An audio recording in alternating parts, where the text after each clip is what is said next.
കുഴി കുഴിച്ചു കുഴി മൂടി. ഒരിടത്ത് ഒരു കുഴിഭൂതമുണ്ടായിരുന്നു. കുഴിഭൂതത്തിനൊരു കുഴപ്പമുണ്ട്.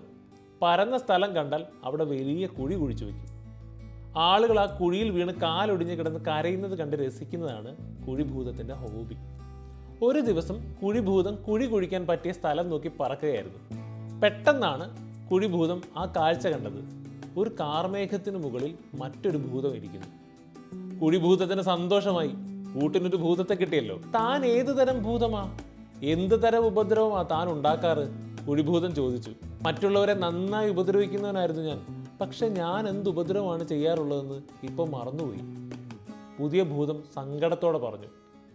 താൻ എനിക്കൊപ്പം വാ, ഞാൻ മറ്റുള്ളവരെ ദ്രോഹിക്കുന്നത് കാണുമ്പോൾ ചിലപ്പോൾ തനിക്ക് താൻ ആരാണെന്ന് ഓർമ്മ വരും. കുഴിഭൂതം ആശ്വസിപ്പിച്ചു. പുതിയ ഭൂതം സമ്മതിച്ചു. ഇരുവരും നേരെ ഒരു മൈതാനത്തേക്ക് ചെന്നു. ശരിക്ക് നോക്കിക്കോ, കുഴിഭൂതം പറഞ്ഞു.